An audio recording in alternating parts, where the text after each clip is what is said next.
Hello and जय Hind everyone. तो आज की इस वाली वीडियो में हम बात करने वाले हैं ग्रेट लेक्स के बारे में। इसके अंदर सुपीरियर, मिशिगन, हुरॉन, ओंटारियो और एरी लेक के बारे में हम बात करेंगे। उनकी हाइड्रोलॉजी, कनेक्टिविटी, उनके ऊपर जो इकोनॉमिक एक्टिविटीज़ होती हैं उनके बारे में बात करेंगे और उनकी ज्योग्राफी के बारे में बात करेंगे।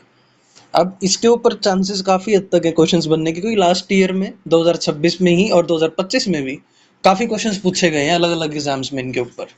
तो चलिए स्टार्ट करते हैं। तो सबसे पहले बात करते हैं कि ग्रेट लेक्स या फिर लॉरेशियन ग्रेट लेक्स हैं क्या, हैं कहाँ पे, बात क्या करते हैं। तो सबसे पहली बात है, ये 5 इंटरकनेक्टेड फ्रेश वाटर लेक्स हैं। अब ये बात आपको याद रखनी है कि फ्रेश वाटर लेक्स के अंदर काउंट होते हैं, यानी इनके अंदर जो पानी है वो खारा नहीं होता, उसके अंदर नमक नहीं होता। और ये कनाडा और यूएस के बॉर्डर के ऊपर बनते हैं, नॉर्थ अमेरिका में पड़ता है। अगर आपको मैं मैप दिखाऊं तो ये हैं हमारे ग्रेट लेक्स। ये ऊपर हमारा कनाडा है, यहाँ नीचे हमारा यूएसए है, और ये बीच में पड़ते हैं हमारे लॉरेशियन ग्रेट लेक्स। तो अभी ये जो लॉरेशियन ग्रेट लेक्स हैं, ये 5 है। इनको याद रखने का एक होमोनिम है, होम्स करके। बट मैं रिकमेंड करूंगा आप ये SMHEO, श्मियो करके आप इस चीज़ को याद रख लीजिए, क्योंकि ये वेस्ट टू ईस्ट आपको अरेंजमेंट में कई बार पेपरों में पूछ लिया जाता है। जिसके अंदर सबसे वेस्ट में सुपीरियर, फिर मिशिगन, फिर हुरॉन, एरी और ओंटारियो। अगर इसको मैप में भी आप देख सकते हो, हमारे यहाँ पे सबसे जो लेफ्ट में है ये सुपीरियर है, यानी कि वेस्ट वाली साइड है। उसके बाद मिशिगन है, फिर हुरॉन है, फिर एरी है, और फिर लास्ट में ओंटारियो है। ये छोटे छोटे लेक्स भी आते हैं इसके अंदर, पर उनको याद रखने की ज़्यादा जरूरत है नहीं आपको। तो अगला पॉइंट है की जियोमॉर्फिक फीचर। अब इसमें जियोमॉर्फिक फीचर में भी इतना, वैसे तो ये form during last glacial retreat था। अगर आप थोड़ी बहुत हिस्ट्री पढ़ोगे तो ये उसका टॉपिक है एक। अगर नहीं पढ़ी तो आप इस चीज़ को याद रख सकते हैं कि पेलिस्टोसीन पीरियड की बात कर रहे हैं, ये जब बने थे। अगली चीज़ है, ये इनके बारे में की फैक्ट है, अगर कहीं पर लिखना पड़ जाए तो, कि ये largest group of fresh water lakes हैं अर्थ पे। यानी पृथ्वी के ऊपर जो जितने भी फ्रेश वाटर लेक्स हैं, ताज़े पानी के जो तालाब हैं, उनमें सबसे बड़ा ग्रुप ये है। अब सबसे बड़ा लेक इंडिविजुअली नहीं है, जैसे आप ये मत नहीं बोल सकते कि लेक सुपीरियर जो है ये सबसे बड़ा लेक है, पर ये जो पूरा ग्रुप है अगर हम इसको कंसीडर करें तो ये सबसे बड़ा है बाय टोटल एरिया। अब इसी के अंदर ये रफली 21% है वर्ल्ड के सरफेस फ्रेश वाटर के बारे में। अब सरफेस फ्रेश वाटर क्या होता है, जो जमीन पर हमें इजीली हम उसको यूटिलाइज कर सकते हैं, जो जमीन के अंदर नहीं है, ग्राउंड वाटर। जैसे हम ट्यूबवेल खोद के निकालते हैं, उनको हम लोग सरफेस वाटर के रूप में काउंट नहीं कर सकते। बट अगर कोई लेक है तो उसको हम सरफेस वाटर में काउंट करते हैं। तो अगला है पॉलिटिकल एक्सेप्शन है। वैसे बेसिकली एक ये तो आपको मैंने बता दिया कि यूएसए और कनाडा के बॉर्डर पे बनते हैं ये। बट जो एक्सेप्शन है वो है लेक मिशिगन। अब ये भी पूछा जा सकता है कि इसमें से 4 ऑप्शन दे देंगे आपको कि इन चारों में से कौन से वाला लेक है जिसका कनाडा के साथ बॉर्डर नहीं लगता।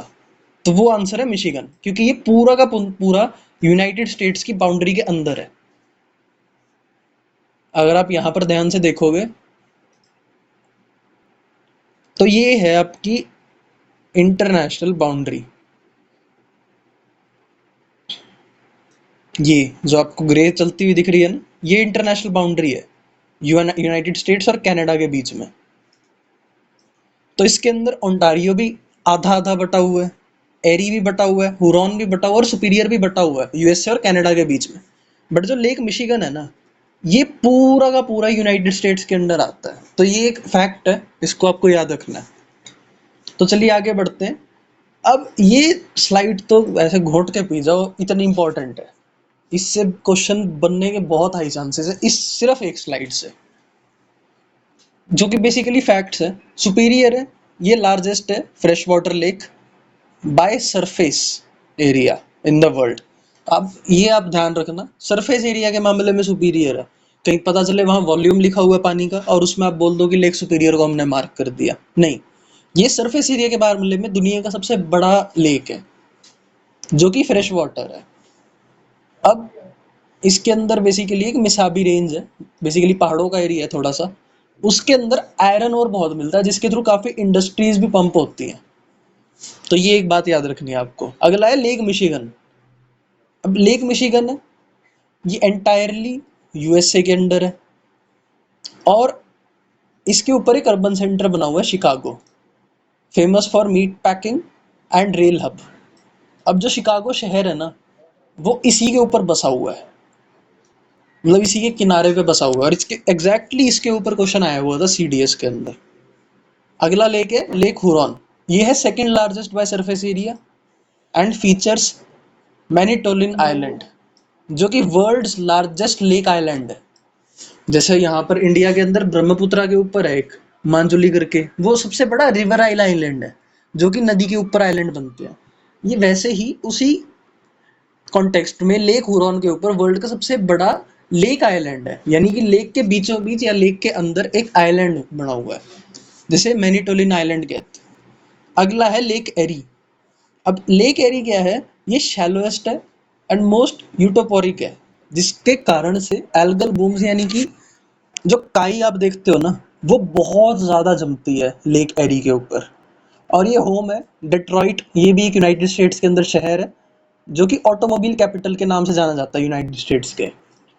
अगला है लास्ट हमारा लेक ओंटारियो। ये स्मॉलेस्ट है सरफेस एरिया के मामले में, और इसके आउटलेट्स हैं वो सेंट लॉरेंस रिवर को पानी देते हैं, यानी कि सेंट लॉरेंस रिवर को जो पानी प्रोवाइड करता है वो लेक ओंटारियो है। और सेंट लॉरेंस रिवर आगे जाके अटलांटिक ओशन के अंदर गिर जाती है। अब इसी को मैप पे दिखाऊंगा मैं आपको। तो यहाँ पर देखोगे ना आप, तो ये लेक ओंटारियो है, और ये जा रही है सेंट लॉरेंस रिवर, जो यहाँ से कनेक्ट होके आगे अटलांटिक ओशन में कनेक्ट हो जाती है।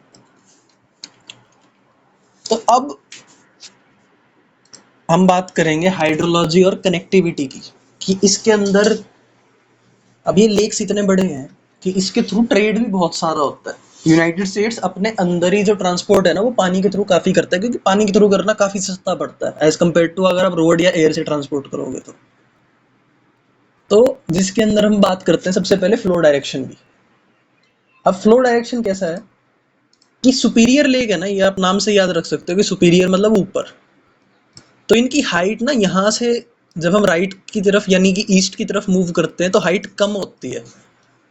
तो सबसे पहले पानी आता है लेक सुपीरियर से, वहां से ये जाता है लेक हुरॉन में, और वहीं से चला जाता है लेक मिशिगन के अंदर, और फिर आगे लेक हुरॉन कनेक्ट होता है लेक एरी से, और लेक एरी से कनेक्ट होता है लेक ओंटारियो, और लेक ओंटारियो आगे जाके जाता है सेंट लॉरेंस रिवर में, और सेंट लॉरेंस जाती है आगे जाके अटलांटिक ओशन में। तो ये आपको याद रखना है, ये ऑर्डर आपके लिए क्वेश्चन में बन सकता है कि इसका कनेक्टिविटी कैसी है और कौन से वाला ऑप्शन ठीक है, तो इसको आप ध्यान रखना। अब अगला जाता है एलिवेशन ड्रॉप। अब बात क्या है कि जो एलिवेशन है, ये तो मैंने आपको बात बता दी कि कहाँ से लेके कहाँ तक कैसा रहता है स्ट्रक्चर। बट जब आप यहाँ देखोगे ना एरी, ये जो लेक एरी है और ये लेक ओंटारियो है, इसके बीच में बड़ा एक स्टीप डिक्लाइन आता है, और उस स्टीप डिक्लाइन की वजह से बनते हैं हमारे नायग्रा फॉल्स। इनको आप याद रखना। आप नायग्रा फॉल्स भी अगर आप देखोगे कभी, मैं दिखाई देता हूँ सन, तो ये यहाँ पे है, ये नायग्रा फॉल्स। तो ये जो आप हाइट डिफरेंस क्रिएट होता है ना एकदम से दो लेक्स के बीच में, उसकी वजह से बनते हैं नायग्रा फॉल्स। और ये काफ़ी बड़ा एरिया और काफ़ी एक टूरिस्ट स्पॉट माना जाता है इसको। और आपको ये याद रखना है कि नायग्रा फॉल्स किस और किस लेक के बीच में है, तो वो है लेक एरी और लेक ओंटारियो। और लेक एरी और लेक ओंटारियो को जो कनेक्ट करता है वो है नायग्रा रिवर, और उसी रिवर के ऊपर बनते हैं नायग्रा फॉल्स। अब कुछ है मैन मेड लिंक्स, ये बेसिकली इनका तो रट्टा ही मारना पड़ेगा आपको। सुपीरियर और हुरॉन को कनेक्ट करते हैं हमारे सू लॉक्स, वीलैंड कैनाल कनेक्ट करती है एरी और ओंटारियो को, और सेंट लॉरेंस सीवे, वो जो सेंट लॉरेंस रिवर है उसको अलग अलग इनलैंड सिटीज से कनेक्ट करती है। तो अगर अब मैं आपको मैप पे दिखाऊं,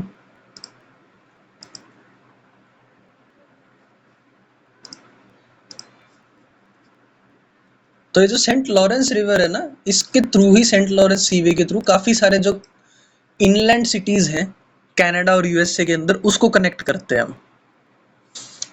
तो अब आगे चलते हैं। अब बात करते हैं इंडस्ट्रियल यूज़ की। अब यूएसए की इकोनॉमी इतनी बड़ी है, उसमें काफ़ी बड़ा रोल है इन 5 लेक्स का, यूएसए की भी और कनाडा की भी, क्योंकि काफ़ी हद तक इकोनॉमिक बूस्ट देते हैं ये। अब बात क्या होती है कि ये सबसे पहली चीज़ तो प्रोवाइड करते हैं मैन्युफैक्चरिंग बेल्ट, जिसे हम रस्ट बेल्ट के नाम से भी जानते हैं। अब मैन्युफैक्चरिंग के लिए कई चीज़ें चाहिए होती हैं, पर बात क्या है, यहाँ पर आपको कुछ चीज़ें नेचर प्रोवाइड कर रहा होता है। सबसे पहला तो चीप वाटर ट्रांसपोर्टेशन। अब वाटर ट्रांसपोर्टेशन सस्ता पड़ता है कंपेयर टू लैंड या फिर एयर, जिसकी वजह से मैन्युफैक्चरिंग यहाँ पे हम करनी प्रेफर करते हैं। अगला है फ्रेश वाटर। अब वही लेक हैं, दुनिया का सबसे बड़ा लेक्स का ग्रुप है, तो उनको फ्रेश वाटर की कोई कमी नहीं है। दूसरी चीज़, वो सस्ता मिलेगा। अगला है nearby resources, birth a massive industrial empire. अब इसकी मैं यहीं पर बात करूंगा कि कहाँ पर क्या मिलता है। तो सबसे पहले आयरन ओर, ये मिलता है अपर लेक्स में। Mesabi range near lake superior इसका सबसे प्राइम एग्जांपल है। अगला है कोल, ये मिलता है एपलाचियन माउंटेन्स पे, जो कि साउथ की तरफ पड़ते हैं। अगला है मीटिंग पॉइंट। अब मीटिंग पॉइंट का क्या मतलब हुआ कि जहाँ पर 2 लेक्स मिलते हैं, जहाँ पर एरी और लेक मिशिगन मिलते हैं, लेक एरी और लेक मिशिगन जहाँ पर मिलते हैं ना, वहाँ पर बनता है काफ़ी एक बढ़िया स्टील मैन्युफैक्चरिंग का। अब यूनाइटेड स्टेट्स की स्टील मैन्युफैक्चरिंग उनका बैकबोन है, और यहाँ पर वो काफ़ी बड़े अमाउंट में स्टील मैन्युफैक्चरिंग करते हैं। अगला है डुलुथ, ये है आयरन और शिपिंग पोर्ट, जो बेसिकली पोर्ट ही बनता है इन लेक्स के किनारों पर। शिकागो एंड गैरी, ये स्टील एंड मैन्युफैक्चरिंग के लिए। डेट्रॉइट मोटर सिटी या ऑटोमोटिव इंडस्ट्री के लिए फेमस है। और क्लीवलैंड या बफलो, ये है स्टील और हैवी केमिकल इंडस्ट्रीज के लिए। अब काफ़ी हद तक ये फैक्चुअल चैप्टर था, इसमें काफ़ी याद करने वाला पार्ट बहुत बड़ा है, तो आई होप आपको समझ आया होगा। थैंक यू एंड जय हिंद एवरीवन।